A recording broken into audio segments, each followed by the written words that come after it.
This is a Jewish TV channel presentation. Welcome to Talking Point, where controversial subjects are brought into sharp focus. Conversations with JTVC show host Laura Kessler comes up next. Welcome to Talking Point. I'm Laura Kessler.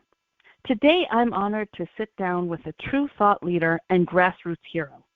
Very few leaders and organizations in the fight against anti-Semitism manage to successfully influence the spaces of established legacy institutions, academic administrations, and the grassroots.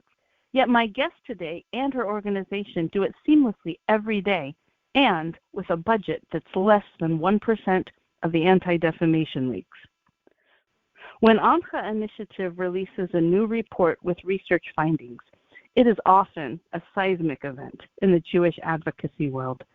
Their groundbreaking research makes it possible for administrators, policymakers, and activists to cite vital statistics that are necessary to achieve meaningful changes in the fight against anti-Semitism. Tammi Rossman-Benjamin is co-founder and director of the Amcha Initiative, a nonpartisan, nonprofit organization founded by two University California faculty members that is dedicated to investigating, documenting, educating about, and combating anti-Semitism on numerous campuses. Tammi was a faculty member in Hebrew and Jewish Studies at the University of California from 1996 to 2016, and she's written articles and reports about academic anti-Zionism and anti-Semitism and lectured widely on the growing threat to the safety of Jewish students on college campuses, presenting her research in talks and academic conferences at many universities, including Hebrew University of Jerusalem and Harvard, to name a few. Her research has been featured in several influential volumes on anti-Semitism, including workshops she co-organized on contemporary anti-Semitism in higher education at the U.S. Holocaust Memorial Museum in Washington, D.C., as well as a coalition she led that successfully lobbied the University of California to condemn anti-Semitism and anti-Semitic forms of anti-Zionism. This made UC the first U.S. university to adopt this landmark intolerance policy to protect Jewish students. Tammi has also received numerous awards and accolades for her work, including being named one of the top 100 people influencing Jewish life by Allgemeiner, and one of the bright pro-Israelites on U.S. campuses by the Jewish Press. Tammi won the Cajon Foundation Award for benefiting the Jewish people and received the Tikkun Olam Award from the Haiti Jewish Refugee Legacy. She was also nominated for Jewish Hero of the Year by the Jewish Federation of North America. Her articles and opinions have been published nationwide in Newsweek, The Hill, and too many others to name, and we're just so happy to have her with us today. Welcome, Tammi. Hi, Laura. Welcome. I'm so glad that you invited me to be on your show. I'm really excited. So good to have you here. Tammi, I wondered if you could begin by telling our listeners how your own Jewish identity was formed when you were young and how it shaped the multifaceted career and journey you have now that's made you one of the leading voices of Jewish research and advocacy. Well, as a kid, when I was a kid, my family was affiliated with a conservative synagogue, and I went to Hebrew school. I had a bat mitzvah, but I felt somewhat disconnected from Judaism in my high school and college years. But then after I completed a graduate degree in linguistics, I was in Canada at the time. I set out on a trip around the world to learn languages and teach English, and my first stop was Israel. And that was also my last stop. I really fell in love with the country, the people, and one special person, my husband, and I lived there for several years. And, as a kid, my whole experience, my Jewish identity was as sort of that, my experience of Judaism was as a religion. And almost all the Jews I knew were Ashkenazi, like me, with grandparents and great-grandparents from Russia and Poland. But when I got to Israel, I really was flabbergasted. I couldn't believe how one-dimensional my Jewish identity had been. And I really experienced what it meant to be part of a Jewish people, a Jewish nation with Jews from almost every country on earth, Jews from Arab lands like my husband and his family are from Iraq, Jews from Ethiopia, India, Argentina, Italy, from almost every country on earth. Jews living together in a Jewish state, really in a Jewish homeland, living as Jews. And my experiences in Israel, I think, are what really inspired me to become more active in building a Jewish identity and more active about learning about Jewish tradition and Jewish history, which I did both in Israel and when I moved with my husband back to the U.S. I became active in the Jewish community in the places that we lived. And when we moved to Santa Cruz, California in the late 1980s with two little kids, they were one at the time, my twins, and I realized that our Jewish options were very limited in Santa Cruz. There was one Reform synagogue and not much Jewish life. And I realized that if we wanted a rich Jewish life for our kids, which is something that I had experienced in Israel, that we would have to really work hard to create it. And so I got to work. Mm-hmm. I spent a few years trying to start a Jewish day school, and when that didn't work out, I got together with a few like-minded families to start a conservative synagogue, and I was sort of super active in that. I ran its religious school for several years.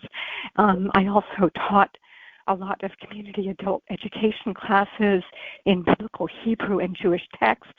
I was really, my identity was really as a Jewish educator and a Jewish institution builder. That's how I sort of thought of myself. And then in the mid-90s, 1990s, I began teaching Hebrew and Jewish studies at the University of California, Santa Cruz, where I taught for 20 years. And that's where I first became aware of the problem of campus anti-Semitism. Not just sort of the positive aspects of the beauty and richness of Jewish life, but the negative aspects of Jewish life. And the most negative is, of course, anti-Semitism. And as the most openly, as a teacher of Hebrew and the most openly pro-Israel faculty member on campus for many years, I was the one that my students, other students, would turn to about their problems with the growing anti-Israel sentiments on campus. Students would come to my office and complain bitterly to me about being harassed by their fellow students, members of pro-Palestinian and Muslim student groups like Students for Justice in Palestine, the Muslim Student Association. They were being harassed for supporting Israel, and they would complain to me about how uncomfortable they felt with the relentless anti-Israel events, the apartheid walls, the BDS campaigns, the agitprop in the campus square, things like that. And they would also complain about the fact that university administrators who responded promptly and vigorously when students were, let's say, harassed with racist rhetoric and taunts and behavior, they were completely silent about Jewish student complaints of harassment of anti-Semitism. And I would always, for many years, I would just try to help my students in any way I could. I would encourage them, at least those students who wanted to stand up for Israel on campus, I would encourage them to do so and help them and work with them to put on events and to bring speakers. In fact, I know you interviewed one of my former students, Nayelect, and I worked with her. She and a friend of hers started, I think, one of the first, actively pro-Israel groups on campus ever at UC Santa Cruz. And I would advise my students about how to deal with their anti-Zionist peers and also how to deal with unresponsive university administrators. But what really got my goat, what really made me just see red and super mad, and I think what really spurred me to serious activism in this arena of campus anti-Semitism was when students would cry to me about my fellow faculty members, anti-Zionist professors, and there were many at UC Santa Cruz because that was like the belly of the beast. It still is in many ways. But these faculty who would use their classrooms and conference halls as personal political bully pulpits to rail against Israel, not caring how much anti-Semitism it incited or how much it hurt their own Jewish students or deprived all of their students of really just accurate information, of just a real education about a complex and incredibly significant region of the world. You know, it's one thing to confront as a student, as a Jewish student, as a pro-Israel Jewish student, a Zionist student. It's one thing to confront your anti-Israel classmates. You're on a level playing field, more or less. And I'll talk a little bit later about what the less part is, why Jewish students aren't really on a level playing field, but it's more or less. But it's really quite a different matter to stand up or to try to stand up to your professors who have all the power and can really ruin a student's future if they chose. Right, and it became clear that Jewish students needed an advocate, someone who had their back and could stand up for them at times when they couldn't, for instance, when they were trying to deal with faculty. And that's when I decided that I was the perfect person to do that for my students. I was the right person, the right place, the right time. And what I did was to bring together a few other like-minded faculty. One of them is my husband, who is a chemistry professor at UC Santa Cruz, and my friend and colleague, Dr. Leila Beckwith.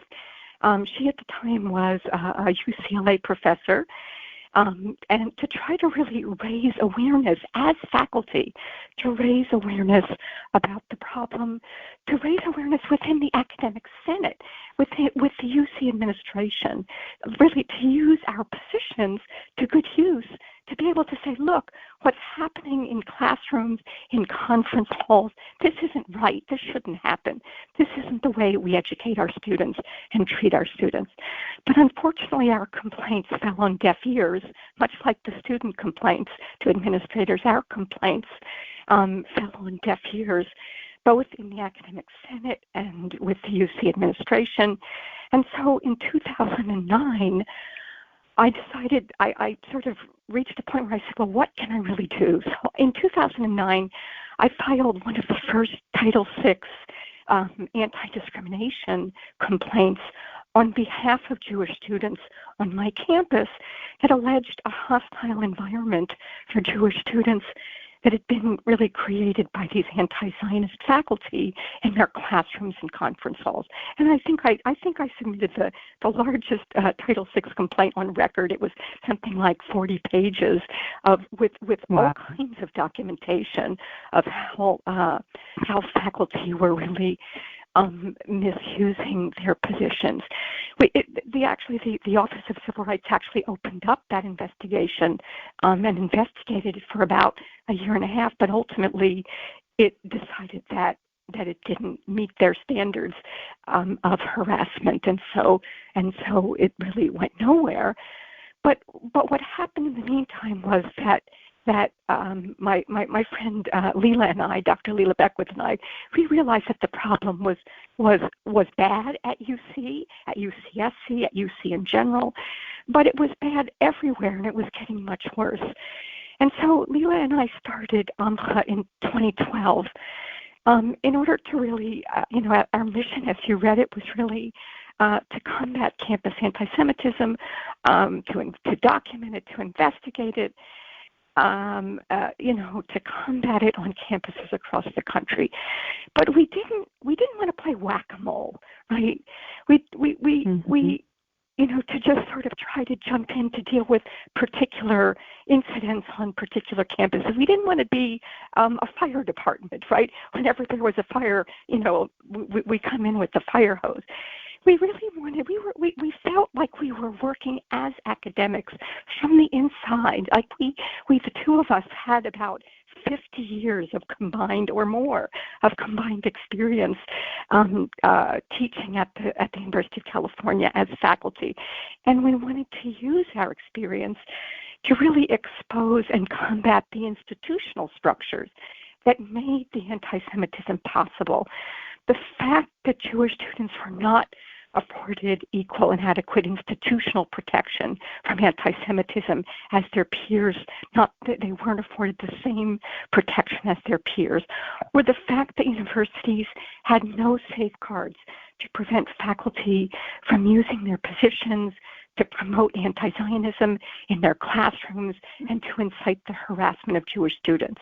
And Leila and I are both data-driven academics. We're scientists, both of us, and we wanted to use our skills as researchers to both document and investigate the problem. So we set up the nonprofit. We established a publicly accessible database for collecting instances of anti-Semitic activity on all U.S. campuses.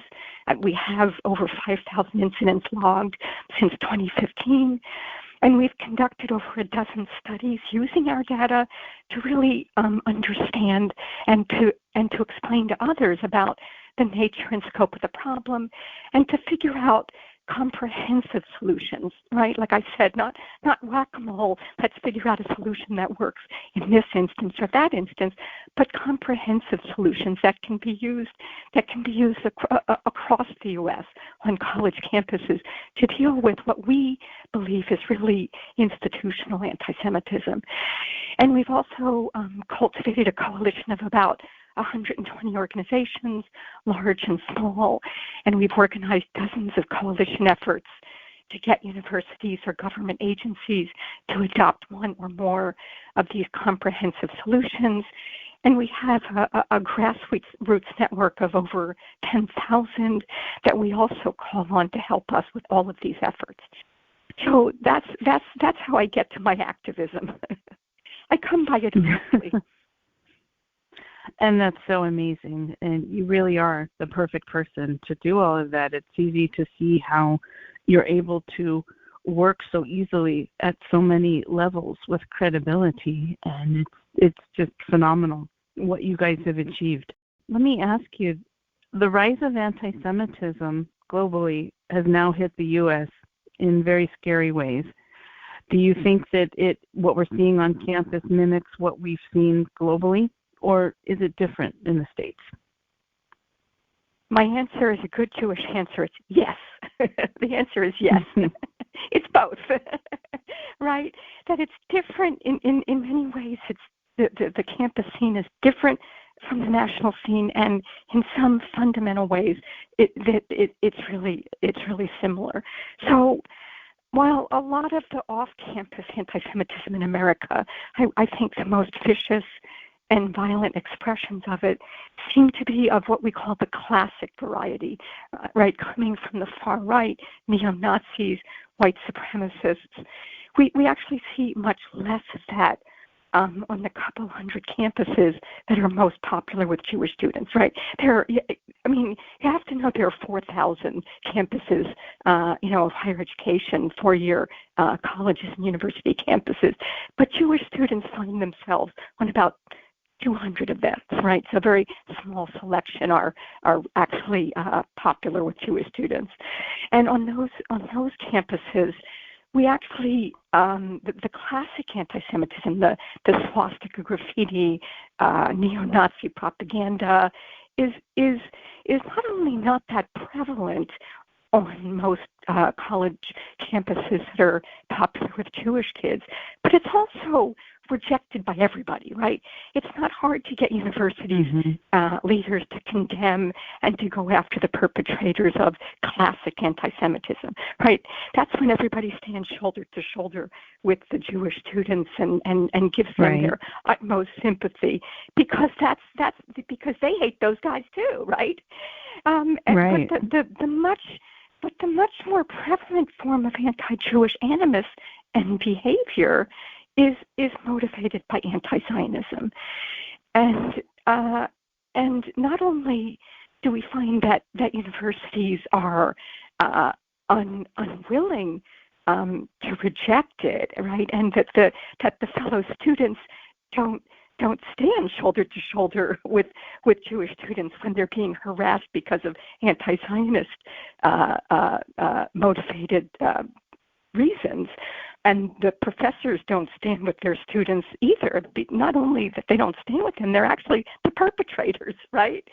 And and that's not so only heartbreaking. that is heartbreaking, Laura. But that's not the end. That's not the end of what's heartbreaking. It's that those Jewish kids who are actually victims of that anti-Zionist motivated harassment are actually blamed when they try to complain about it. Right, they're the bad guys. Right. For even complaining about it because they're just trying to shut down free speech. But these and two, we've seen that with the IRA definition too. They try to say, oh, it's trying to, like, they flip it and make it about them, which is just not being heard. Right. In fact, I'll get into that a lot more because that was the focus of one of our recent studies about exactly that, how there's this inversion of this moral inversion that's just bizarre, where just by virtue of Jewish students complaining about what do we call it, their lived experience, right? Their experiences of being discriminated against and harassed, just for complaining about it, they're the bad guys, right? But it's gaslighting. It's institutional gaslighting. And there was that one professor in Oregon, I'm sure you're familiar with. Yeah, and he won his $1 million lawsuit, which is amazing. I'm sure you're probably more familiar than I with I don't know his name, the professor in Oregon.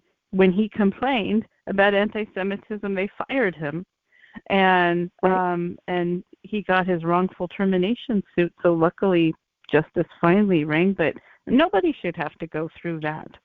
So it's very frustrating. And that was a professor, right? That's a professor. Right. I mean, lots of bad stuff has happened to me as a faculty member, lots and lots. But ultimately, I'm a grown-up. I'm a big person. I've chosen to do this, right? This is what I've chosen to do, and this is my purpose in life. But that's not what Jewish students have chosen to do. They didn't choose to be in this situation, and they're in such a in the power hierarchy they are at the bottom, right? So they're in no position to actually fight this. And it's so difficult. But so you ask, are these the same or different? These two manifestations at the national level, which, as I said, is I think the prevalence is the classic anti-Semitism type. The scary part, that when you go to synagogue shootings and beating people up in New York, and I mean that's the classic. That's really sort of classic Jew hatred. That's not what we're seeing so much on college campuses. It's really this anti-Zionist motivated harassment, which is also devastating, but it's different. But where these two kinds of these two kinds of anti-Semitism do converge, and so whether the source of anti-Semitism emanates from the right in the form of this classic anti-Semitism or from the left in the form of anti-Zionism, the rhetoric used these days is increasingly similar, like frighteningly similar, portraying Jews as malevolent actors who possess undue power and privilege, which is used to control, oppress, and threaten society, that we really are a harm to society.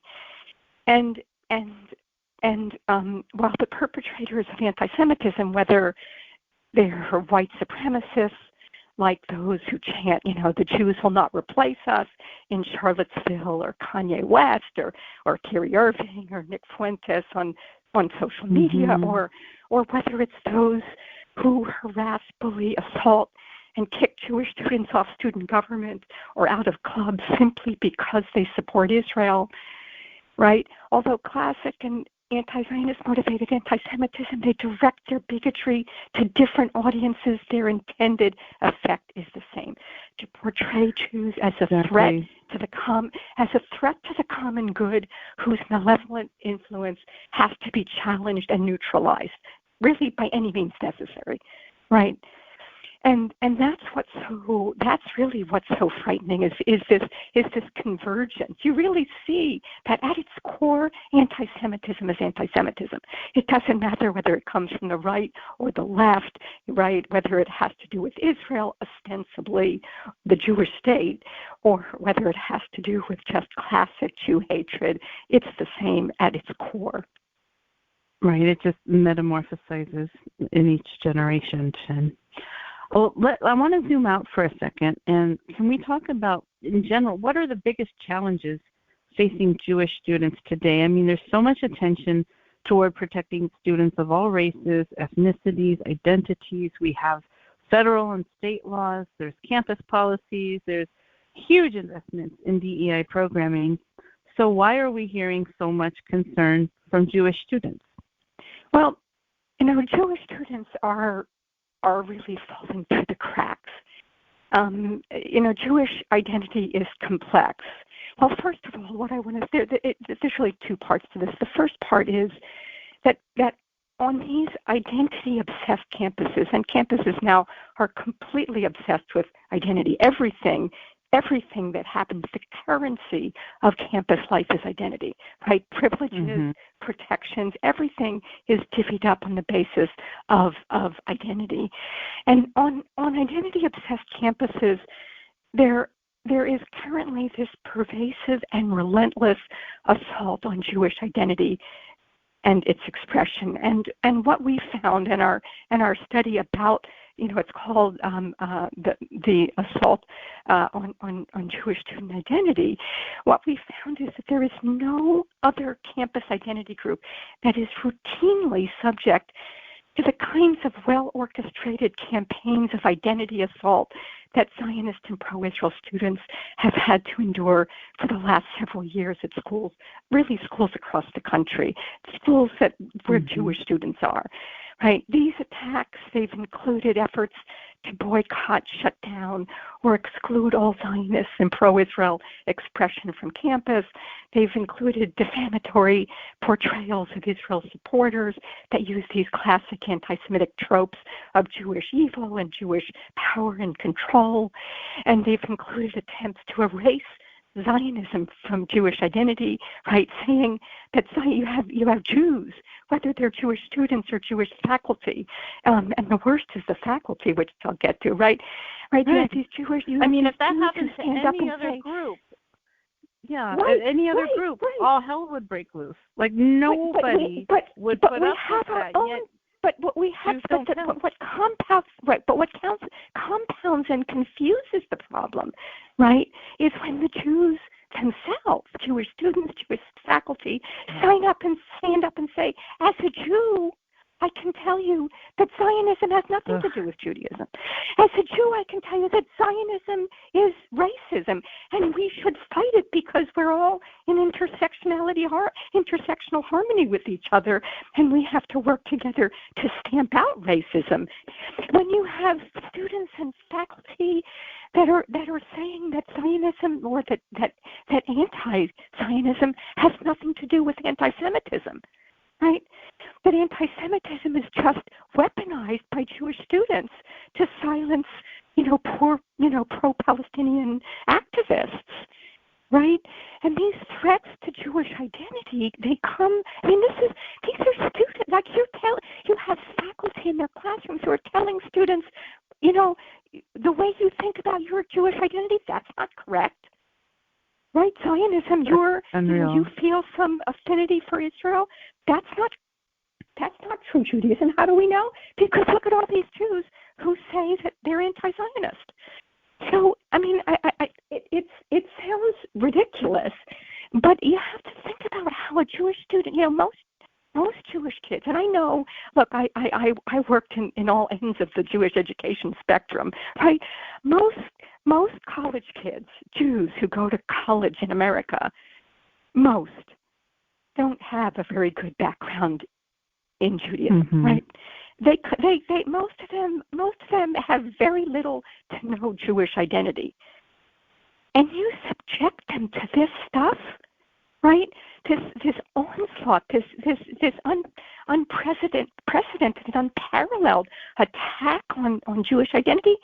What Jewish student is going to want to deal with that, right? To even think about what it means to explore their Jewish identity. And these threats, they're not. It's not just coming from students, not just students and professors. You even have school administrators and DEI officials, right? And it reaches every corner of campus life, right? The campus square, classrooms, dorm rooms, student newspaper, like at Harvard, right? And many other places, social media platforms, student government, and really everywhere on campus.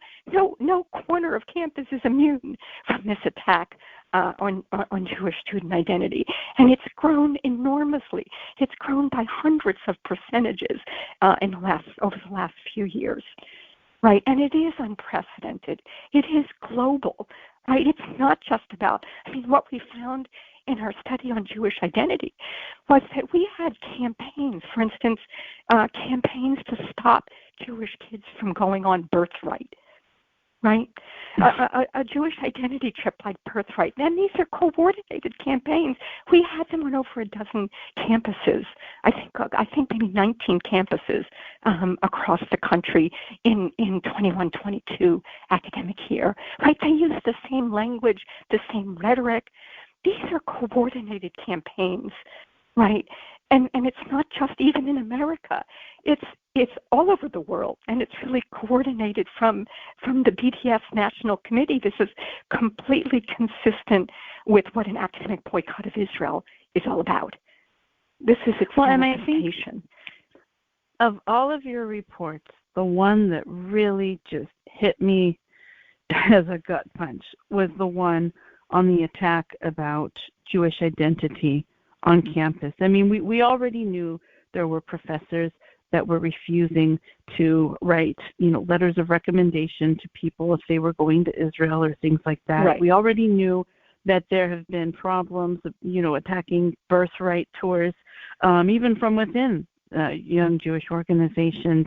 But the idea that it's so well organized, it's so well funded, and if anybody did this to the gay community or to Irish people or to Chinese people or Mexicans, that's exactly nobody for 1 second would say to an Italian, divorce yourself from Italian food, to the Irish, divorce yourself from Ireland. Only the Jew, and when you complain about it, you're the problem.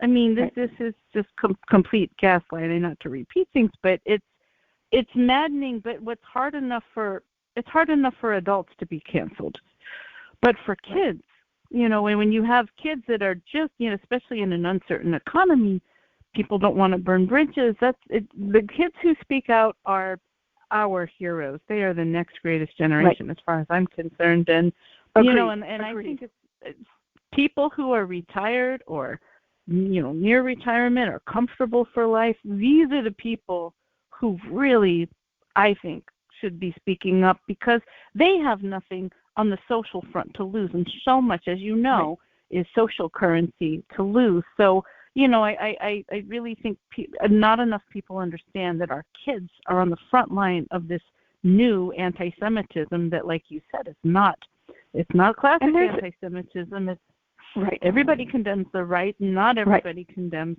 the stuff coming from the left and the anti-Israel, anti-Semitism. Not only that, but a large part of the campus is actually perpetrating it and complicit in it. That's what's so frightening, right? But it's virtuous. It's mainstream. Right, exactly. That's right. It's virtuous to fight. That's what they say. It's virtuous. In fact, it's there's a Title VI complaint that I think it was Stand With Us filed against George Washington University. There's an anti-Semitic professor that was really unprofessional and harassing Jewish students. They filed a Title VI complaint. Well, the the pro-Palestinian students filed their own Title VI complaint, complaining that the university was not protecting them, from the assault on their rights to be Palestinian activists. And one of the things that they called on the university to do in the Title VI complaint that they sent to the Federal Department of Education, right, an official complaint, was that they demanded that the university declare that Zionism was racism, and that anti-Zionism was actually I think they said it this way: to say that anti-Zionism, right, is a form of anti-racism, and therefore virtuous, because who doesn't want to fight racism? Right. So this is people believe it. Right, and because we're living in an Orwellian world, and when you have faculty who are saying this from their bully pulpit, in their podium in front of the class, and they write papers about it, and they footnote others who write papers about it, like, how can you challenge it? It's now become normal to say that. It really has. In fact, that is the goal of the academic boycott: is to normalize anti-Zionism in the academy. And that's what these professors are doing, right? And the students are their foot soldiers, right? But what I want to say, I think this is important to get out here, is that there are both short-term and long-term consequences. The short-term consequences have to do with the students themselves. And, in this pervasive and well-coordinated attack on Jewish identity can't help but increase the number of students feeling the need to just sort of go underground or completely let go of their Jewish identity, right? Right. In fact, there was a study in 2021, before the Israel-Hamas war, before all of this stuff really kicked up. And in that study in April of 2021, the researchers found that half of the students, the Jewish students they surveyed, said that they had to hide their identity or felt that they needed to hide their Jewish identity on campus, right? So that's the short-term consequence. That's what happened. Those students are harassed. They can't express their Jewish identity. It's really very, very difficult to be a Zionist or a pro-Israel student on any college campus these days. But then there's the long-term consequences, and this is what really, I think, all of us in the non-student population in the Jewish community really needs to take note of. And in the long term, it's the sheer scope of this assault on Jewish student identity, which is, you have to understand, it is negatively affecting the level of communal identification and participation of an entire generation of young Jewish adults, right? It's nothing less than that. And that really presages a major crisis for the future of American Jewry, right? If we don't, as a Jewish community in America, understand this, we're not going to know what's hit us, right?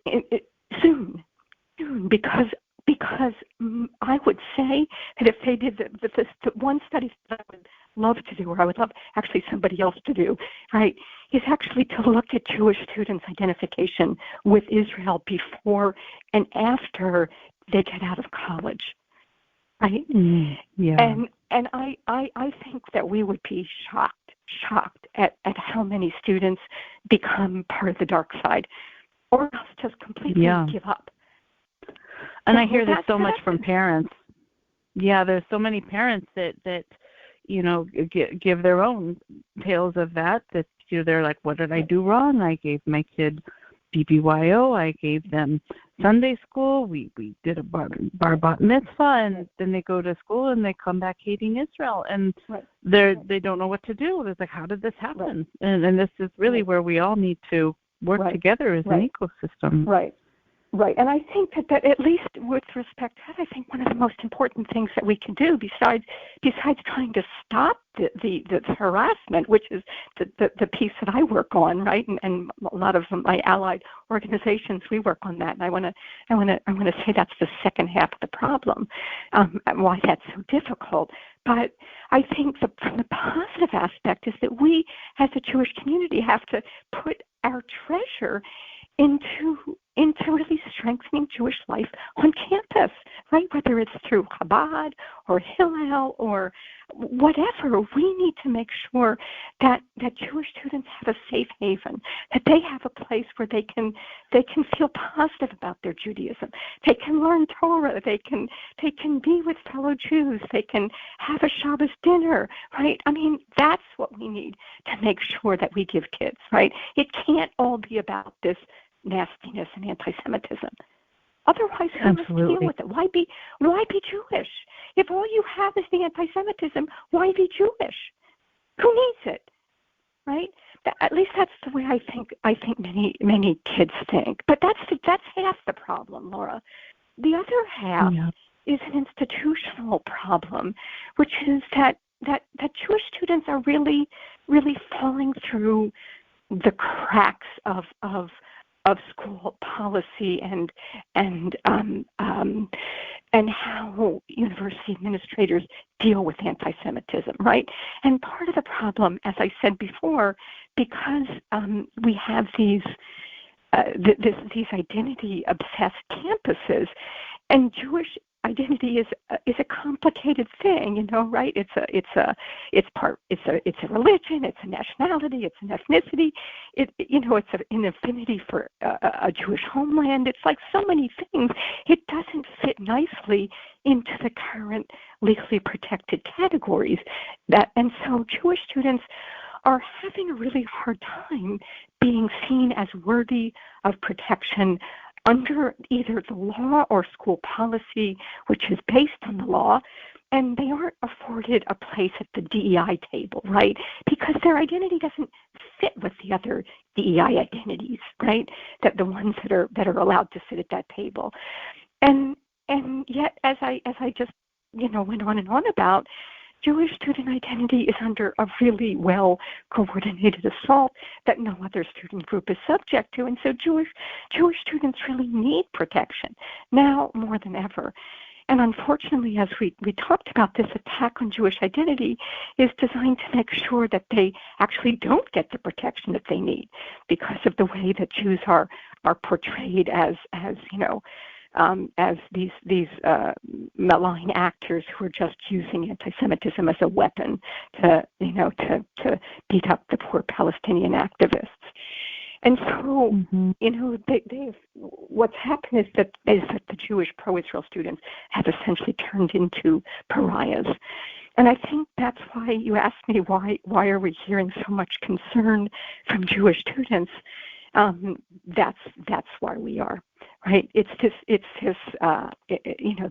double whammy. They're being harassed, and yet they don't have any protections or not adequate protections from that harassment. So let's get a little bit more specific on that. In why exactly is it so hard for the Jewish students to get protections, and what would fix that? Well, the biggest problem for Jewish students is that when it comes to protections, is that university policies, they simply do not adequately and fairly protect them from the kinds of abusive behaviors that they're being subjected to. Behaviors that can really, I think, threaten on an objective level. They threaten their safety, they take away their ability to express their Jewish identity, and they can really take away the students' ability to fully participate in campus life. That's the result of it. That's the sort of behavioral, the result of the behavior for Jewish students.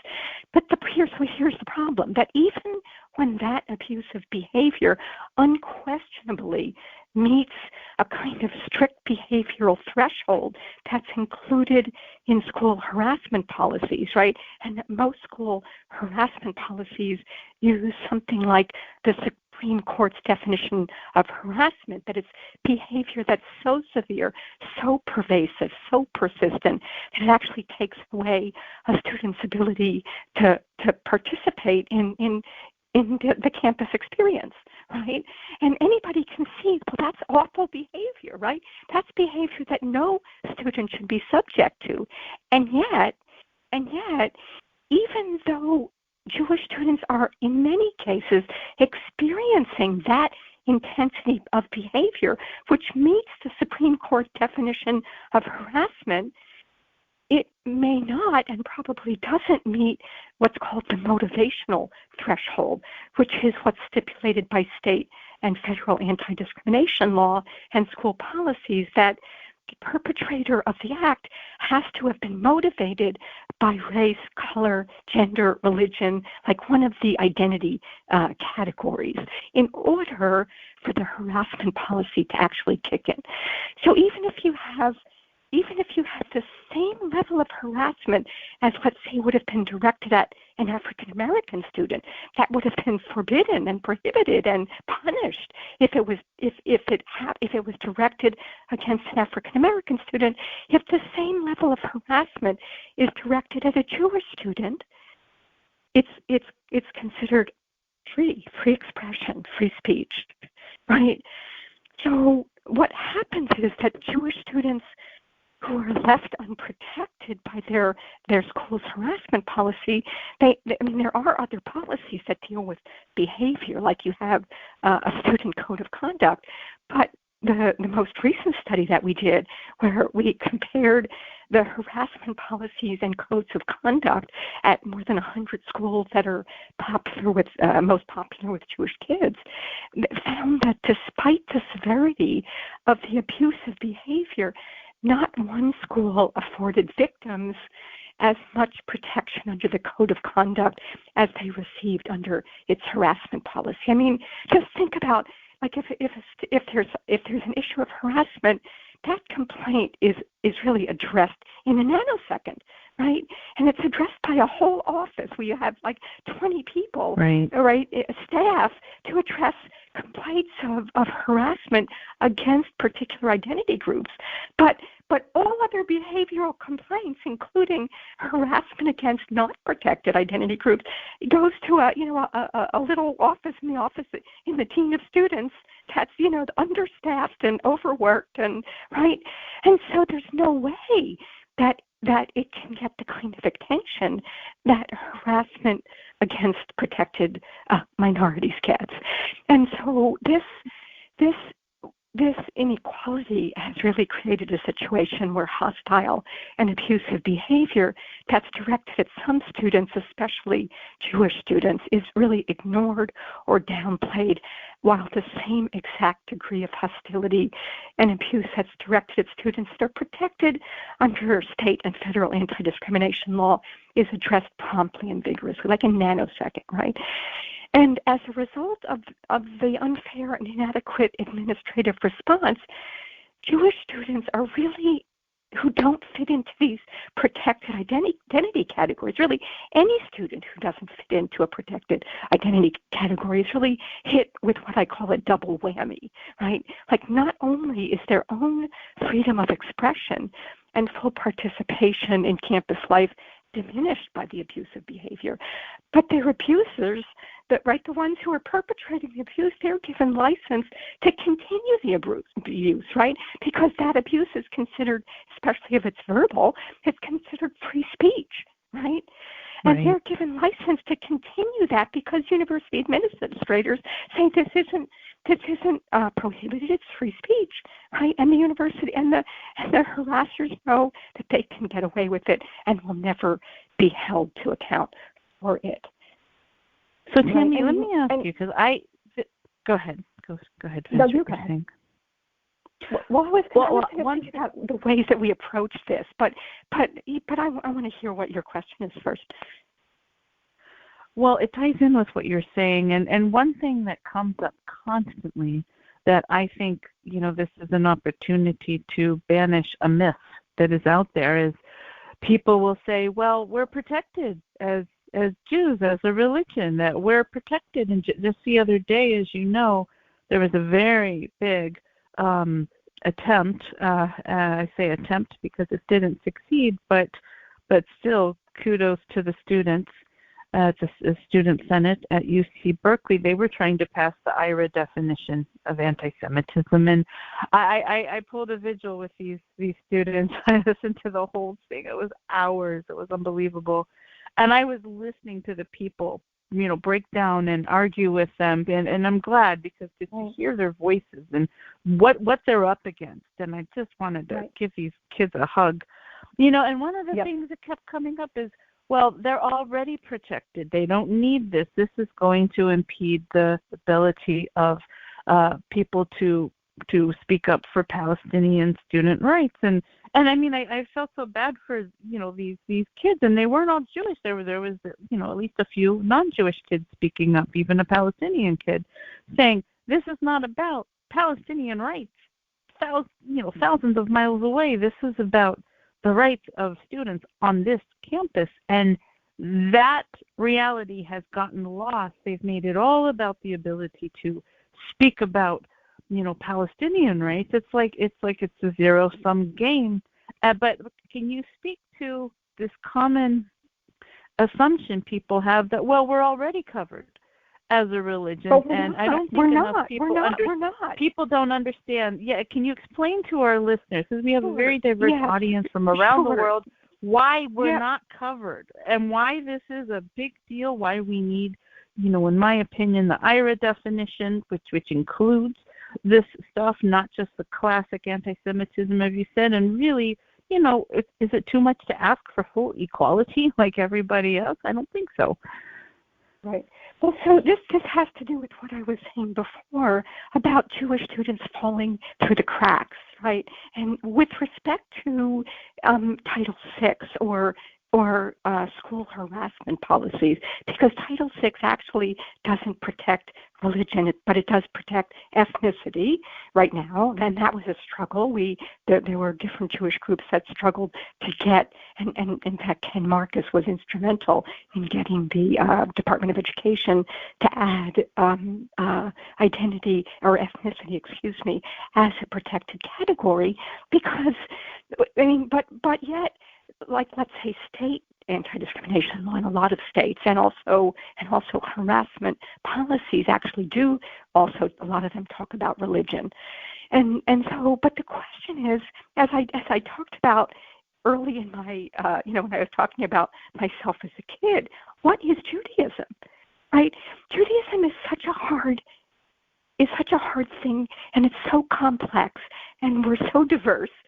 And we disagree with each other all the time, because that's what Jews do, even about what it means to be a Jew. Like, the question of who is a Jew is a major question in Jewish life, right? We can't even agree on the word or the spelling of anti-Semitism, That's right. That's exactly right. And so, but yet we're trying to get others to accept our definition of ourselves and our hatred, right? That's anti-Semitism. But the question is, but the truth is that we don't all agree on that, right?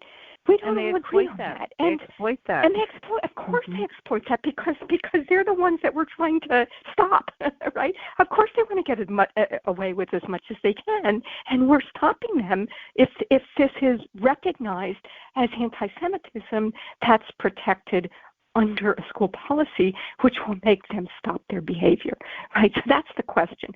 And what the IRA definition is, it's a definition of anti-Semitism that the International Holocaust Remembrance Alliance definition of anti-Semitism, that includes, I guess it's about 11 examples of what anti-Semitism might look like, and I think half of them, or maybe more than half of them, have to do with the Jewish state, right? And or anti-Zionism, and recognizing that hatred of the Jewish state is really hatred of Jews, right? It's sort of a displaced or a different way of hating on Jews. And so the reason, but we have to understand, in order to understand what IRA is, or what IRA is simple. It's just a definition that includes examples that make it clear that anti-Zionism is a form of anti-Semitism. The problem isn't over a definition. The problem is, what is that definition being used to do? Right? It's not just, we don't just want it to be put in a book so that people can, I wonder what constitutes anti-Semitism. They can look it up when they want to, right? But this says, but getting, let's say, schools or governments or agency, either governmental or educational agencies to adopt the definition.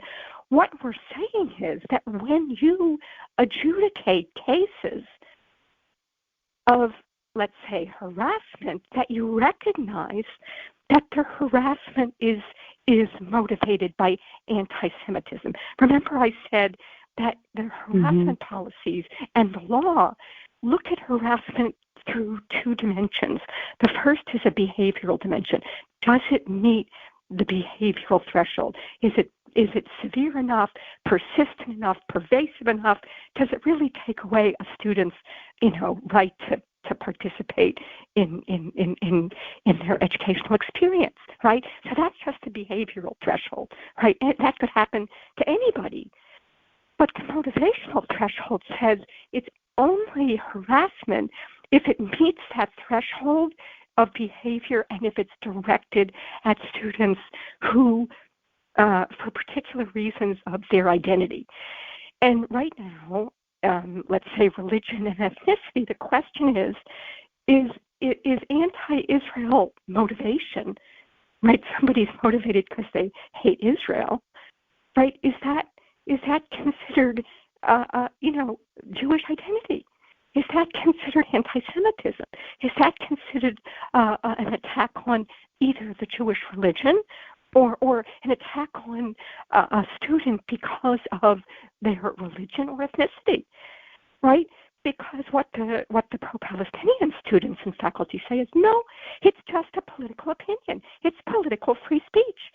It's not an attack on an identity. It's just my right to express my political beliefs.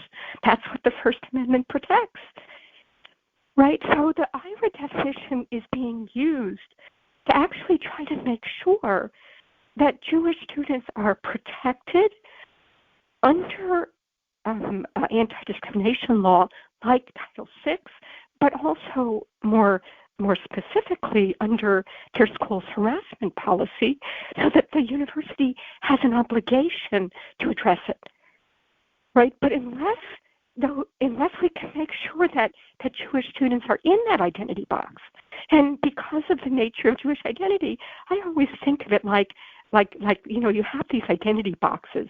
Let's say the box is a circle, right? But you're trying to fit this square peg of Jewish identity into this round circle, and it doesn't exactly fit, right? Right?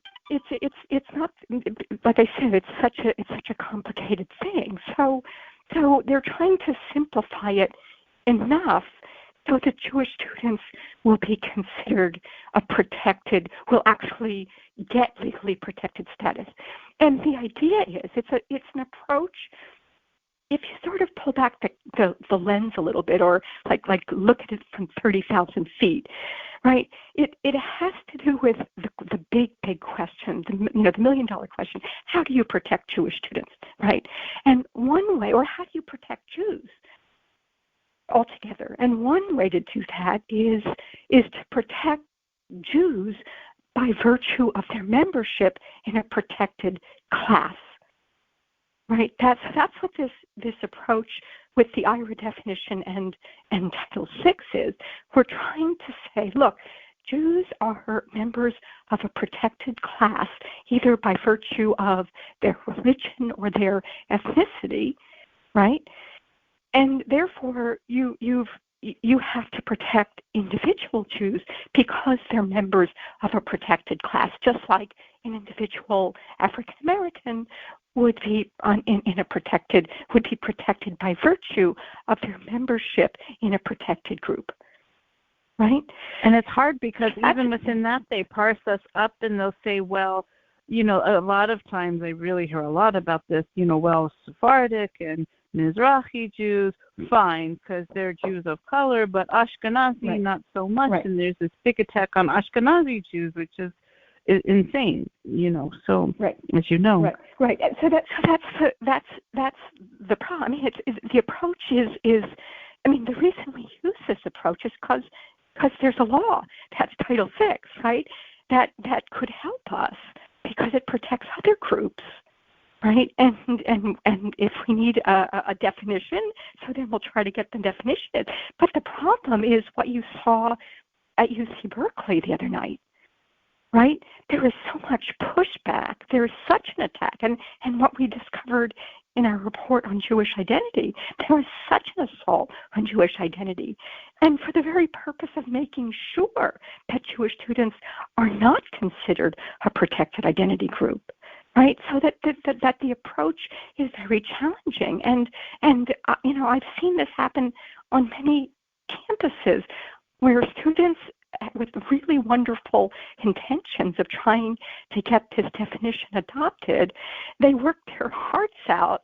And I have so much respect and I am so impressed by them, but they're so devastated and traumatized by the loss, right?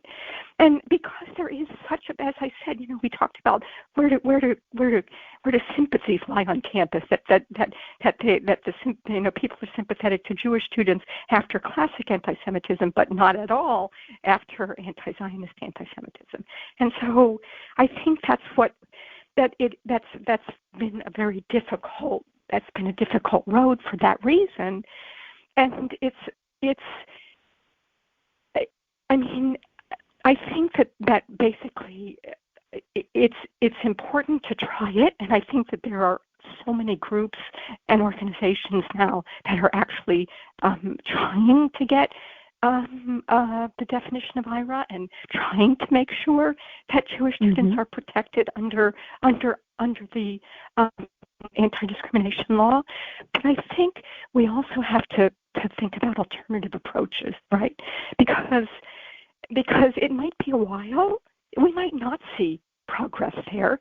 We might not see success there. I know there are currently a lot of Title VI complaints that have been filed recently over the last year, let's say. Only time will tell. The Department of Education moves, like a slug. They move very, very slowly. So it could take years until any of these.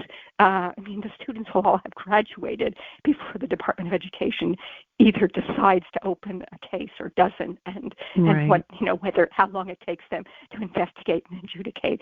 I think in the meantime we need another approach.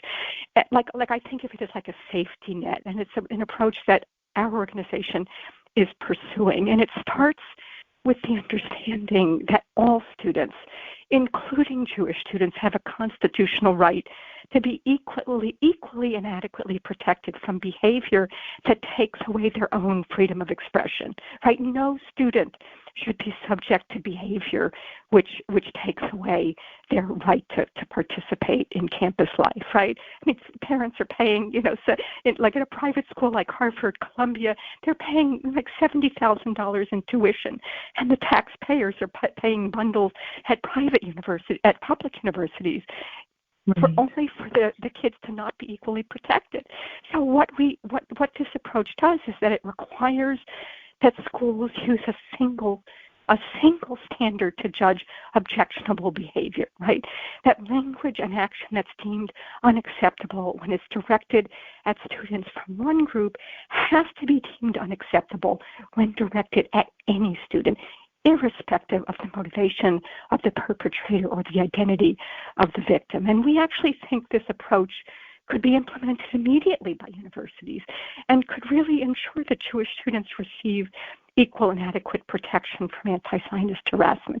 It doesn't require a definition. It doesn't require, to fit a square peg into a round hole. It just requires simple fairness and equality. And I think that there's another benefit, which is that in a campus, where we have these campus climates that are so intensely obsessed with identity politics and tribalism and that are so polarized, right? That it can really help, I think, if all students are equal. If you don't give protection to some groups and not to others, if you don't have that tension and competition between groups, that it can really help nurture a healthier, less competitive environment where this is just way too logical. This is way too logical. I know. Why has nobody thought of this? You're doing a good favor for our audience, because I think people just assume it's taken care of, and we also don't really discern between I believe, correct me if I'm wrong, the behavioral and the motivational intent. Those are the two categories, correct? Right. Okay. Right. So who cares what's in the heart of the perpetrator? If the perpetrator means to harm you, what difference does it make whether he's harming you because you're a Jew or because you support Israel? What difference does it make? You are being hurt. Right. And what is this called? What is this initiative you guys are proposing? What do you call it?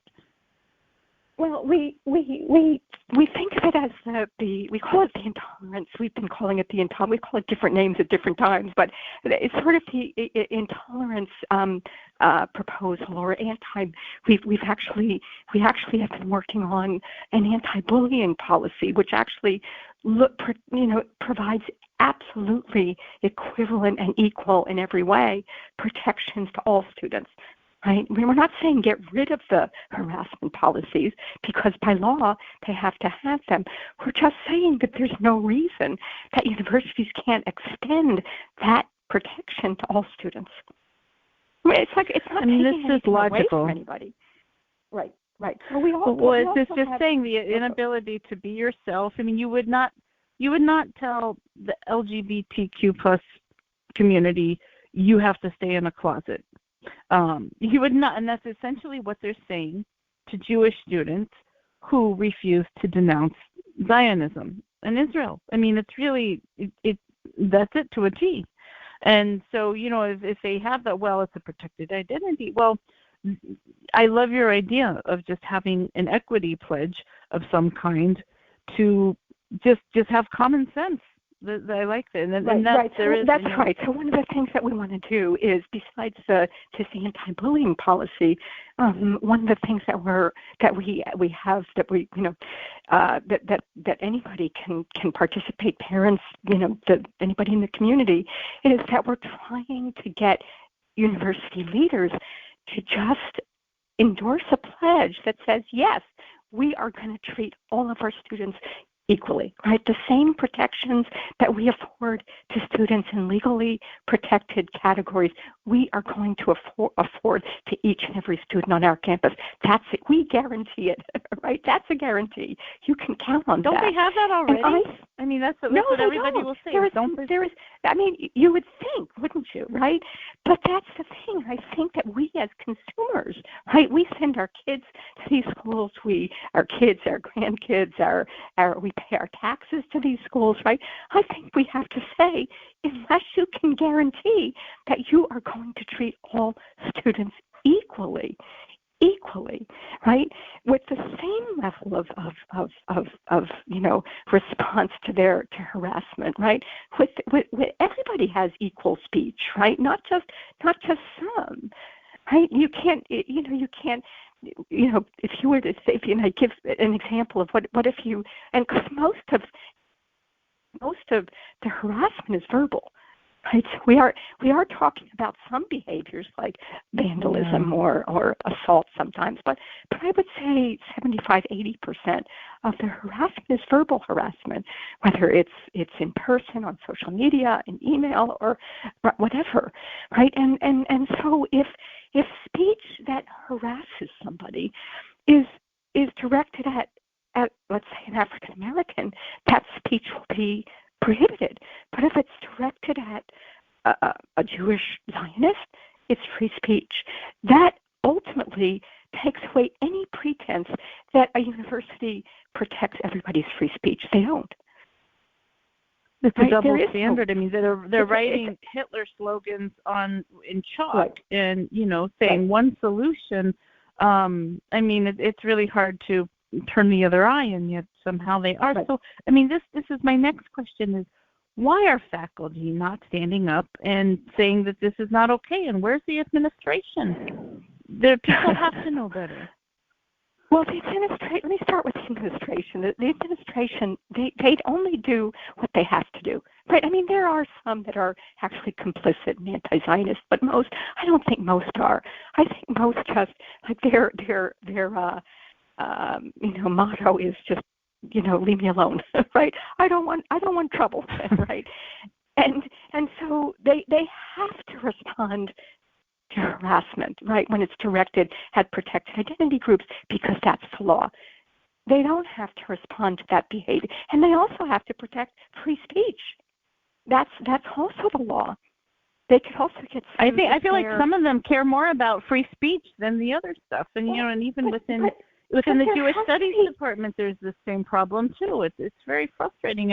But there has to be recognition that, right, but there has to be recognition that ultimately harassment takes away free speech. It's not just harassment versus free speech. Which do we go after, right? Which do we protect from, right, or protect? It really is the fact that when it's the recognition that when you harass somebody, you actually shut them down. You bully them into silence. And the fact is that if you bully an African American into silence, that's by definition of harassment, that's prohibited. But if you bully a Zionist kid into silence, that's free speech. That's what is wrong. That's what's so wrong. So it's ultimately, I think what we have to do with respect to free speech is to actually see it as the free speech of the perpetrator versus the free speech of the victim. And in my mind, the free speech of the victim should always win, right? Because if their speech is being, you have the right to swing your fist until it hits my nose, right? But once it hits my nose, once it causes harm to me, that's not okay. But it is okay if it's directed at Jewish students. That's the issue. And that's how do you measure issue, the right? harm, too? Yeah. Well, but we have a definition to measure the harm. That's it. That's the thing. We do have a definition. It's just not applied equally. It's not applied equally. That's the thing. And I'm all about equality, Laura. This is. You can't have a good society. You can't have a good society unless every person is treated with dignity and respect and equally, right? We're all, B'Tselem Elohim. We're all in God's image. And if you start making some people more equal than others, you're already in Orwell's land, right? It's not right. It's not good, and it creates a toxic situation that leads to even more anti-Semitism and Jew hatred. Absolutely, and last month I spent a whole episode with Thane Rosenbaum, who really broke down the IRA definition, and I had a bunch of hostile questions for him, and he hit them all out of the park. And one of the things is the free speech argument, and I loved his response to it. He just laughed at it. He's like, they're the ones impinging on our free speech. That's right. That's exactly right. That's exactly right. And so it's so important that we define ourselves and don't let other people define us. You would not let people who are misogynist define feminism and sexism. You would not let people who are homophobic define gay rights. So you cannot have people who hate Israel define what is anti-Semitism, when so much, and you're the one who does the research that proves the correlation, I hope we'll talk about, it's increasingly obvious, not all criticism of Israel is that. That's fine. No one criticizes Israel more than the Jews themselves sometimes.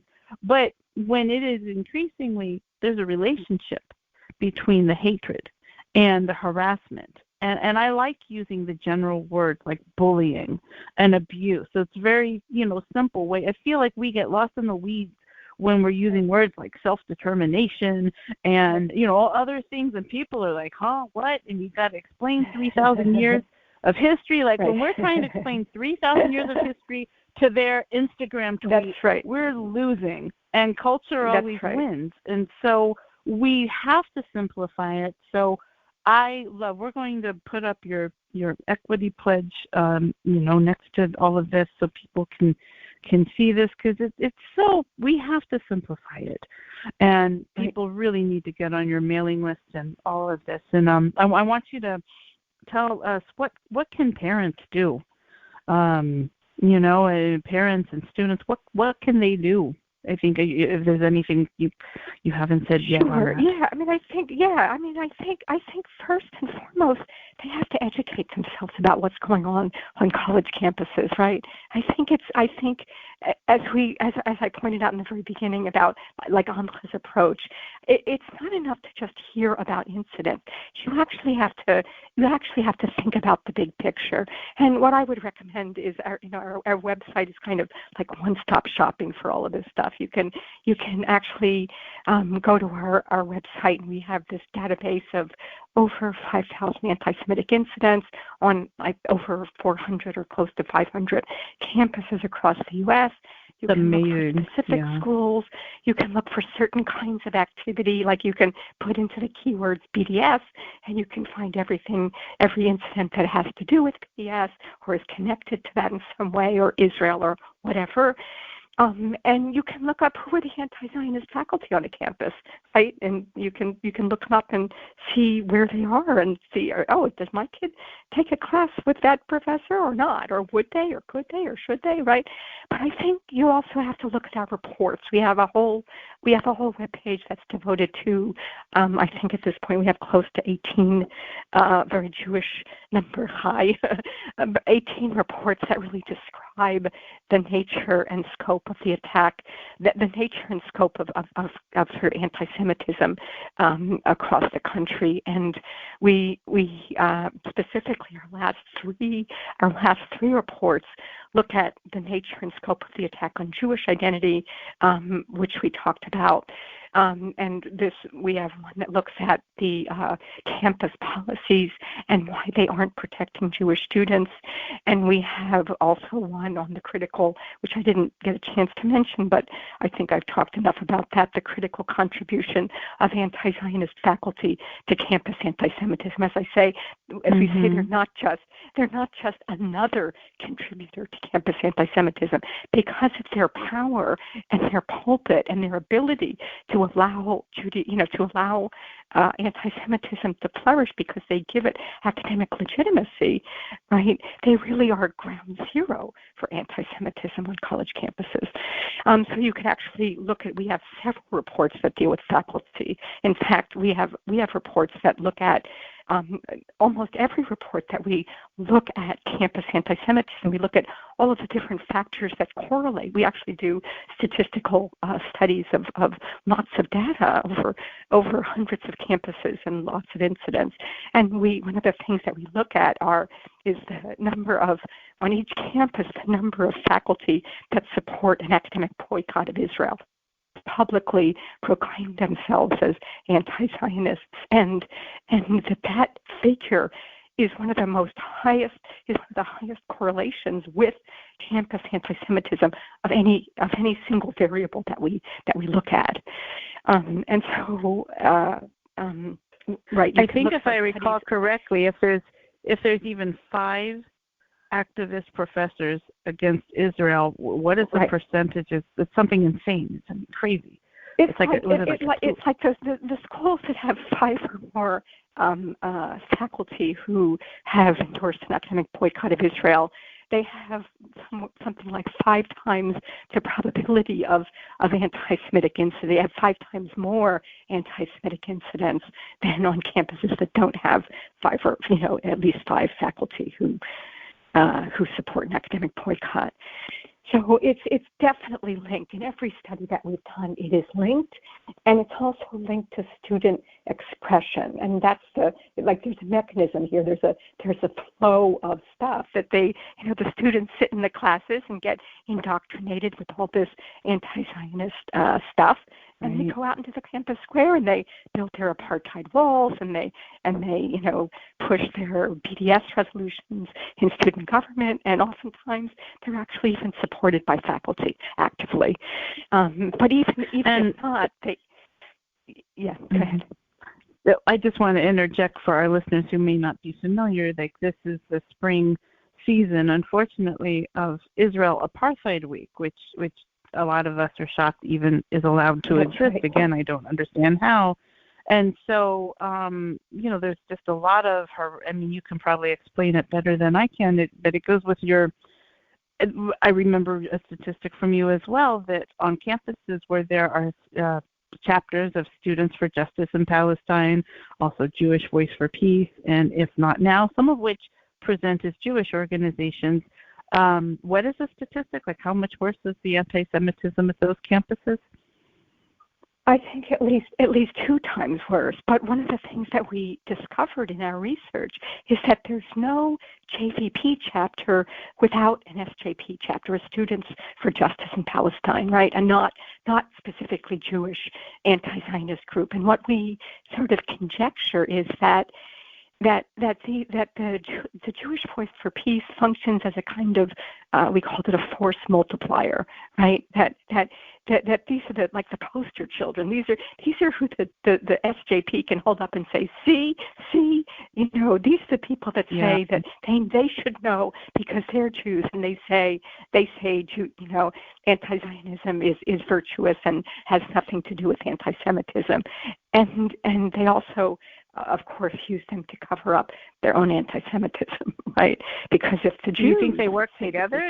Does one incubate the other? We know. No, I don't think they incubate each other. I actually think that the JVP are useful idiots for the SJP, right? That's the way it works. But SJP comes first, and then JVP comes? Well, no, it's that most of the schools have Students for Justice in Palestine or some similar group, and only about, I think, 20 schools or less have, maybe a little bit more, I can't remember exactly the number, have JVP groups. But wherever there's a JVP group, there is an SJP group. So there is, like I said, that's very interesting. I'm not surprised.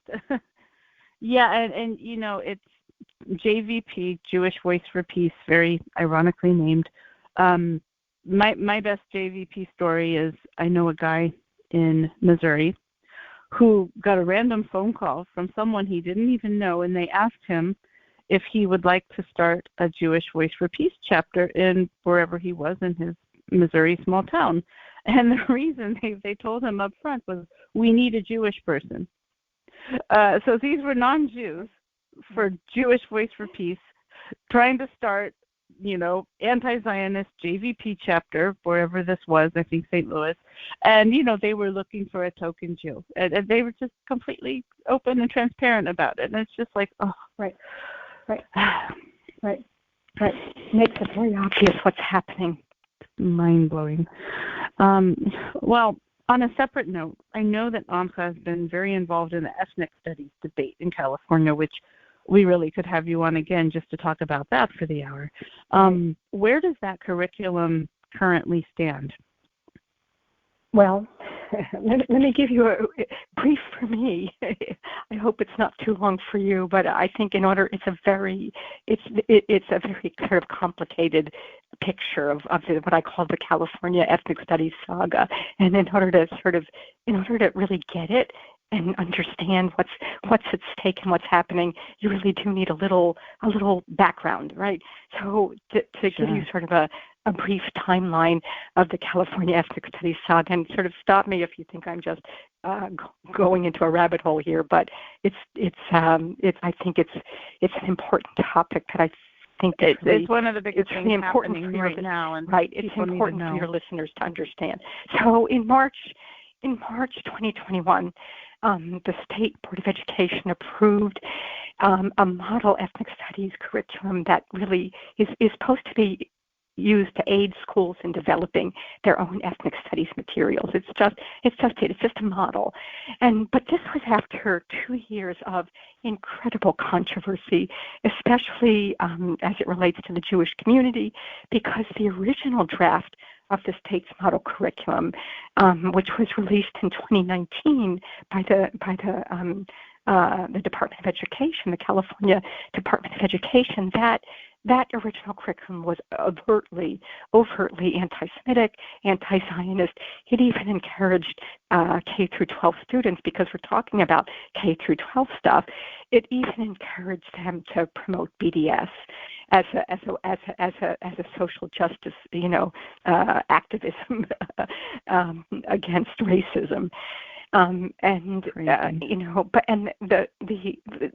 truth is that the final state-approved version, which is really the fourth draft, while it's better than the first, clearly it sort of erased all of the anti-Semitic stuff, it's still problematic because it's rooted in a version of the subject that's called critical ethnic studies, which really, it focuses primarily on 4 racial groups. This all grew out of the San Francisco State strikes and the development of College of Ethnic Studies at San Francisco State in the late 60s.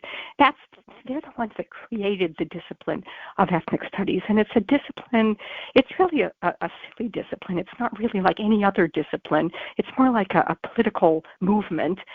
It focuses on these 4 racial groups to the exclusion of all others. It divides the world into this sort of oppressor categories, and it directs students, and this is where the activism, the political activism comes in. It directs students to engage in political activism to fight the oppressor or the oppression as it's defined by the ethnic studies folks. So while the final model curriculum is really, I guess you could say, scrubbed of its overt anti-Semitic and anti-Zionist language, the whole discipline of ethnic studies is one that can't help but lead to an anti-Semitic portrayal of Jews and the Jewish state as white, privileged oppressors that have to be challenged. Right? This is, I fit into the group of people that believe that ethnic studies, as it's defined by the people that created it, is just morally bankrupt. It's just something that should not exist. I don't personally believe that it can be tweaked and changed to something really better in a way. It's problematic to its core, and but even more worrisome, okay, than this, the fact that you have this 4th draft, right, that went through all this controversy, and the 4th draft that's now better than the 1st draft, but not great, right? But even more worrisome is the fact that the original authors of the 1st draft of that curriculum, after their draft was rejected specifically because of its anti-Semitic content, the governor himself said that this curriculum will never see the light of day because it was so offensive to Jews, right? That after that curriculum was rejected, they went on to promote not only that curriculum and a turbocharged version of that curriculum that's even more openly anti-Semitic and anti-Zionist, which they call the Liberated Ethnic Studies Model Curriculum. But they've also established this business, a fee-based Liberated Ethnic Studies consulting service to help school districts train ethnic studies teachers and develop ethnic studies curricula with a liberated approach, right? So it's not just about a curriculum, it's how you train teachers who teach any curriculum, right? If they can take any curriculum, even the most benign, and turn it into a liberated curriculum. And this liberated group has managed to get consulting contracts up and down the state. And what makes the question of a curriculum absolutely crucial is that in October of 2021, right, Governor Newsom, he signed into law an ethnic studies graduation requirement that forces every public and charter high school student in the state to take an ethnic studies course, right? So before, if there's an ethnic studies course that's whatever, liberated or whatever, a student could choose to take it or not. Now, according to this law, every student has to take an ethnic studies course or else they can't graduate. And although the law itself, the bill that was signed into law, although the law recommends that schools use the state-approved, the fourth draft, state-approved curriculum. And it even urges districts not to use a bigoted curriculum like the first draft. They say it's the intention of the legislature that school districts should not use anything like the bigoted first draft or any bigoted pieces of it, right? Ultimately, the state legislature cannot force school districts to adopt any particular curriculum. It's their choice. That's part of their liberties, right? And given the great strides that the Liberated Group has made in really hawking their liberated curriculum and their consulting professional development services up and down the state, at this point, there is very little doubt that if and when that requirement kicks in a few years, it's likely that many, if not most, high schools are actually going to be using a liberated or at least a liberated-like curriculum. And I gotta make matters even worse. I know that it's like, how bad can it be? Well, listen to this, right? Several of the liberated leaders are themselves ethnic studies faculty on Cal State and University of California campuses who are involved with teacher training programs on their respective campuses, making in almost every teacher training program that has to do with ethnic studies, liberated faculty, liberated leaders and members have their fingerprints there, right? And what they're doing is that they're making sure that the colleges teach the student teachers, the kids who are going to go on to teach the ethnic studies requirement in high schools and K through 12, that they actually will teach the liberated approach. And indeed, almost, as I said, it doesn't even matter what curriculum they use, as long as they have been educated and indoctrinated to use, to push this liberated perspective to their students. And although there are devastating. It is, and although there are a lot of California-based Jewish organizations that are working at the local school district level to really try to ensure that school boards don't adopt a liberated curriculum or don't hire the liberated group to consult for the district, right? Because that comes out of the school district's coffers, and voters who vote the school board members into office can complain about that, right? But it's really an uphill battle where our side is completely outmanned and outgunned to an enormous degree. It's nearly impossible to win what I call this whack-a-mole war, right? There are hundreds and hundreds of school districts that need to adopt an ethnic studies curriculum and program, right? And they have to, and because their students have to take it by law. At least that's what they believe. And so, and this is where it would be so good for retired teachers to really speak out as senior elders of their communities and their profession, because a lot of young teachers, again, a lot of people don't want to. They're worried. They're trying to get tenure, a lot of things, and I grew up third generation teacher. Both of my parents were teachers. One of my grandparents was. I'm a teacher, and I remember hearing as a child that whatever happens in California eventually happens everywhere. And so that's why people really need to pay attention to this, because it's some people will say, oh, it's just California, they're always crazy. But it's happening all over. Down. Right. We actually have a pre-submitted audience question from Sharon, and she asks, related to this, as a mother of a 7th grader in Pennsylvania, how concerned should I be about the ethnic studies curriculum?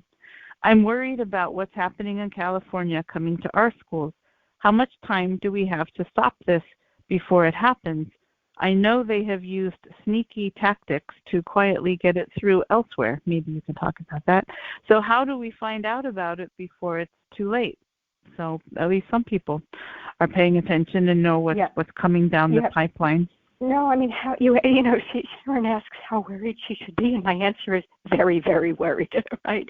Because everybody had their eyes on California, and you have to be worried before it's too late. What happened was we were the only Jewish group in California that actually actively stood up publicly over and over and over again to oppose the bill that made this a required course for everybody. Right? And that was nuts. I mean, it was so clear that if this bill would pass, that this was going to bring the liberated curriculum into every high school classroom. We already had evidence of that. Everybody knew that, right? And yet, as I said, we were the only Jewish organization that actually stood up vocally opposed this bill. And we lost. The governor signed it into law, right? But I think your efforts have been amazing, but we need like 1,000 more of you. That's the right. That's the so issue. My answer, right? Sort of the next part of my answer to Sharon is you got to get in there early, right? Early and often, right? It's like you have got to look and you've got to keep track of bills in your state legislature that have to do with ethnic studies. You have to look at different actions that are already happening in your school, in your own school district. But the problem in California is, I mean, keep adding to the horrible problem is that the liberated group is part of and actively supported by the big teachers unions, as well as by all of the higher education ethnic studies faculty. And so what can a parent do when the whole union supports this? And when the union, I think that's why this bill passed. The bill that made this a requirement is because the union was a sponsor of the bill. And the governor, who was going to be standing up for recall 3 days after he actually signed the bill into law, he was standing for a recall. His biggest donations, to fight the recall was $7 million from the teachers union. That's very telling. I think. I mean, so the politics of this is really awful and ugly, but you have to deal with this. You have to understand this. You have to look at what's happening, because once it's done, it's done. And once it's done in California, it will inevitably come to every state. It's already on the way to many states. I actually wrote about it, what was happening in Massachusetts, but I know it's happening in Washington State and Oregon and Vermont and New York, many states. I know they're fighting it in New Jersey pretty actively. I know people fighting it there. I think it's important to fight. I think it's important to fight it at the right level. Don't say we'll fight it when it comes to our school district. That's too late. Right? I have so much respect for the people who are trying to fight it at the school district, because that's all you can do at this point. I just wish that those people had stood with me when we were trying to fight it at the top, to cut off the head of the hydra, right? Instead of waiting for it to get all its tentacles, right? And have to deal with the state that. board of so it's the State Board of Education and the teachers union is where they should focus now. Is that correct? Well, I think they should also focus on the state legislature, because once this thing gets, I mean, I kind of don't really worry about an ethnic studies curriculum being taught. I mean, there are all kinds of crazy stuff that can get taught in high school, and the student can choose to take it or not. The problem is the coercive nature of this, that every student has to take it. And there's absolutely no good reason to do that. Right, especially with the fact that so many students are not meeting basic literacy levels, basic math levels in California right now, after these draconian lockdowns and the pandemic closures. Why would we spend? And here's the thing: this bill was estimated to cost $250 million a year by the state. Wow. And California has a $25 billion deficit that it's facing. Why in the world? would we throw our money into something which helps nobody, which does not help students improve their academic achievement, which is likely to be divisive and bigoted and anti-Semitic, right, and cause more trauma for our already traumatized students who are facing unbelievable levels of depression and trauma right now, post-pandemic? Why would we do that to our kids? That's the argument that needs to be made to lawmakers. Well, and my understanding is the people who originally got this going were actually Palestinian activists. Is that true? Well, I think they managed to slip in their curriculum. But now, once they managed to slip in their curriculum in that first draft of the curriculum, but now they're an active part of the Liberated Ethnic Studies group. So yes, I mean, I don't think they were. I think the real this is sort of like I think it's the biggest groups. I think the ones that are most behind this, sort of the political movements that were pushing this are from the Chicano group is probably the biggest, and the African American group, right? And this, for instance, Black Lives Matter was supporting. I think even maybe co-sponsored, definitely supported these ethnic studies bills in the state legislature, right? So these social movements are behind them and give them so much power, make it so difficult to oppose. And just one last question on this: what is the difference between the liberated studies? Is that the same thing as critical race theory, or are they different things? Well, critical race theory is part of critical ethnic studies. It's a theory it is the theory that divides up the world into oppressed, oppressor, based on race, and it's not just any theory that just sort of theorizes about the world. It's a call to action to fight the way, to be a warrior for the way it, for its particular political view of the world. That's the problem. That's the problem with both critical race theory and critical ethnic studies, which has critical race theory embedded in it. Right. So critical race theory is the umbrella, and critical ethnic studies is critical ethnic studies is a discipline. Critical ethnic studies is a discipline. It's like biology or chemistry, although it's not like that at all. But that's what they fancy themselves, right? But critical race theory is one of the theories, like post-colonial theory is another theory that the discipline is based on. So it's just part of the discipline. It's a theory that the discipline is partially based on. Good. That's a really good explanation to something very complicated for a lot of people. So I appreciate that. And gosh, we could talk to you all day. There's so much to get into. But I want to make sure people know how they can learn more and support your work. And and what do you want everybody to do right now? Is there a call to action for something they can do? Well, we talked about the call to action earlier, but I'll repeat it again, which is can you share the website? Yes, it's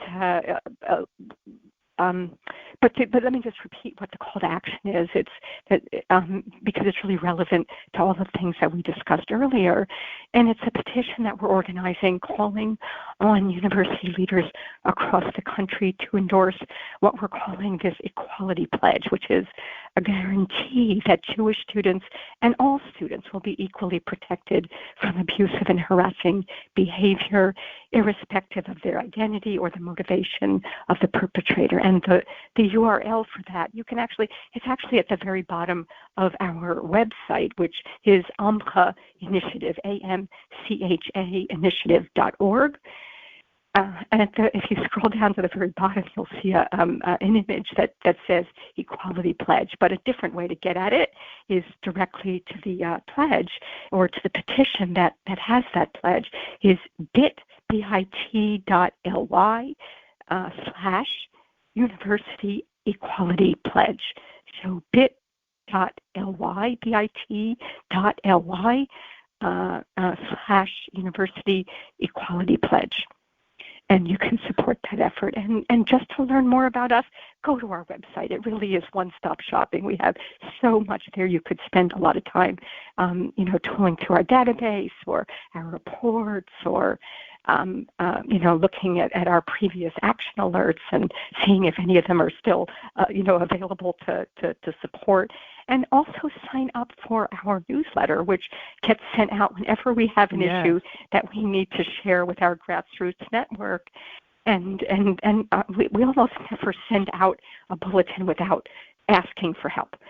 Right? It's not. We don't want to clog up people's inboxes. So we only send things out when we actually want to get people to actually do something, because it's so hard to look at this stuff and not want to do something. Well, anybody listening to this who cares about fighting anti-Semitism should definitely sign up for your list at amchainitiative.org. And I can vouch that everything you put out is pure protein. The action alerts are very solid, very easy to do. A lot of petitions, things like that, and such important work that is just so vital. And we're, as you know, the Jewish TV channel is doing the Act Fast Coalition, and FAST is Fight Anti-Semitism Together, and we're featuring the data from Amcha Initiative on our growing interactive map, which we'll be talking about more later. And there will be a dedicated space for a lot of these things from you and other organizations. So we'll be talking about that much more, and I'm just so grateful you do this work. Well, thank you. Yeah, so before we wrap up, Tammi, we have a lightning round. Are you good for that? I'm good. Okay. I'm my favorite part. Looking forward to it. Okay, so these are just short answers. Why are you proud to be a Jew? So I am incredibly proud to know that I am part of a people with a cosmic mission to fight injustice, to make the world a better, more godly place, a mission that the Jewish people has really been carrying out for close to 4,000 years, and which fills my own life with so much meaning and purpose. And I really think, what other people in the world can say that? That's why I'm proud to be a Jew. Wonderful. And who are your Jewish role models? My Jewish role model, let me give you one, and you probably know that I love the Bible.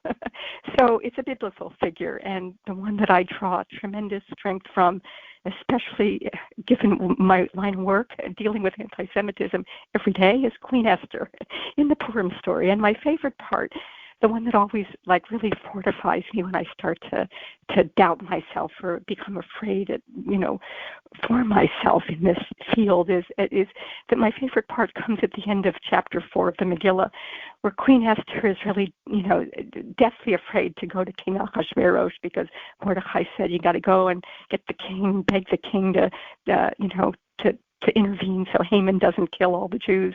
And she's very worried, and she says, well, he hasn't summoned me, and he might kill me, and what am I going to do? And Mordecai tells Esther, he says, who knows whether it was just for such a time as this that you attained the royal position. And at that moment, Esther, she really recognizes that she is not in the palace or even on this earth to be comfortable and safe, and she's not simply a victim of circumstance, that she has purpose, she has a mission, and this is her moment.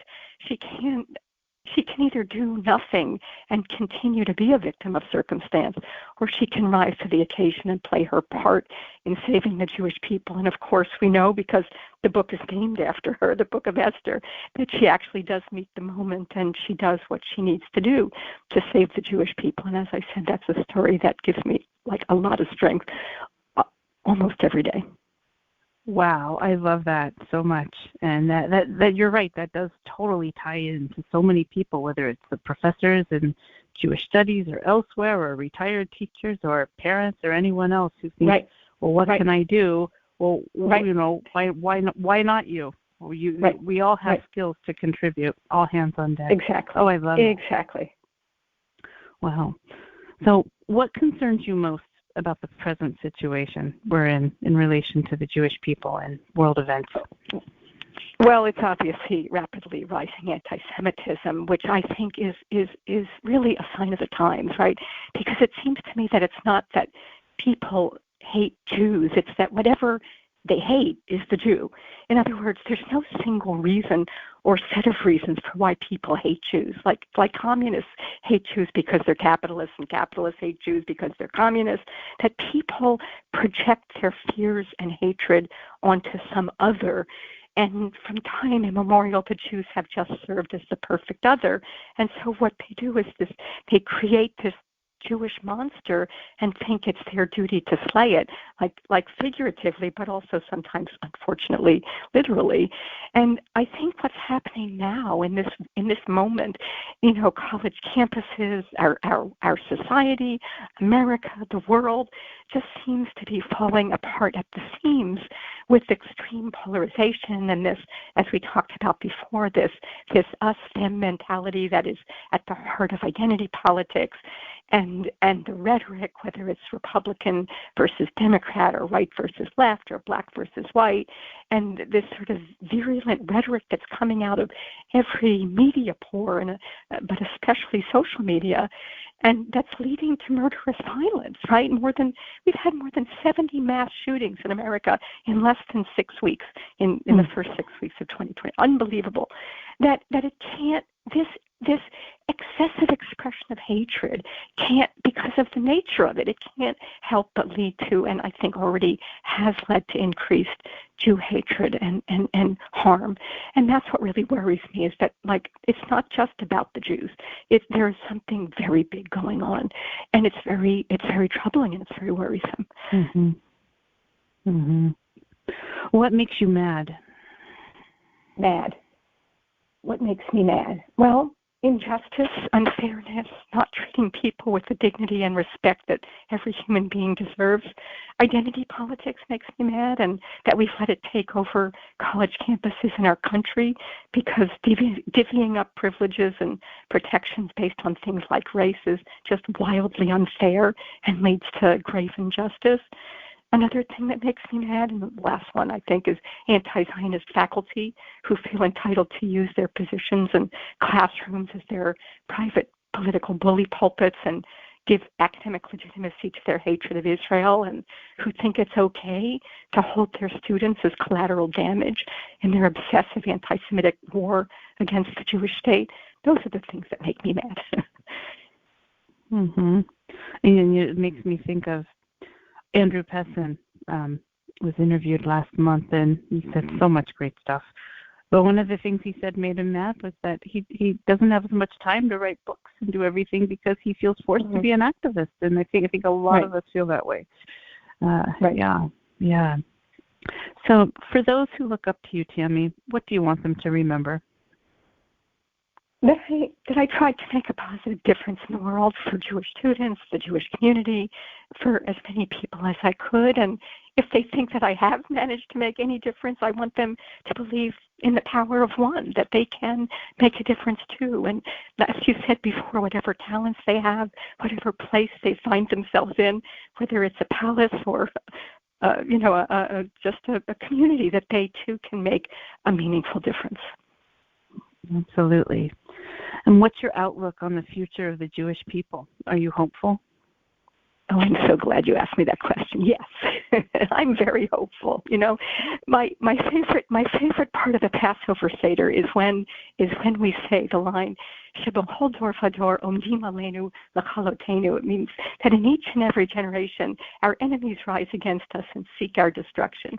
And every year when we come to that part of the Haggadah, that verse, I turn to my kids and I say, the biggest miracle of Passover isn't the 10 plagues or the parting of the Red Sea, or even that God took a couple million Jews out of Egypt.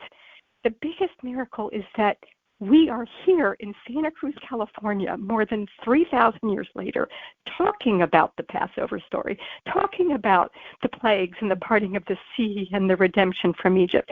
And that's despite the best efforts of Pharaoh and Haman and the Greeks and the Romans and the Crusaders and Khmelnytsky and Hitler to annihilate us. So we're still here and there in the dustbin of history. So why wouldn't I be hopeful? Tammi Rossman-Benjamin, I think you're showing us why you really are one of our greatest jewels in the grassroots and otherwise, and why you're so good at what you do. And I just want to thank you for being with us today and all the incredible work AMFA Initiative does in the fight against anti-Semitism in education and elsewhere. And you're a true friend to the Jewish TV channel, and we definitely look forward to seeing you again soon. Thank you, Laura. Yeah, thanks for having me on the show, and I'm so excited about the Jewish TV program, and it's really an important tool for all of us to get our message out and to get people aware and active. And this is just such a blessing for the Jewish people. So thank you. No, thank you. Well, that's it for this edition of Talking Point.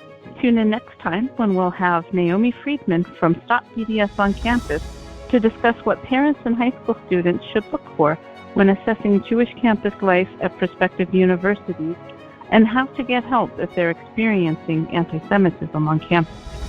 Until then, bye for now.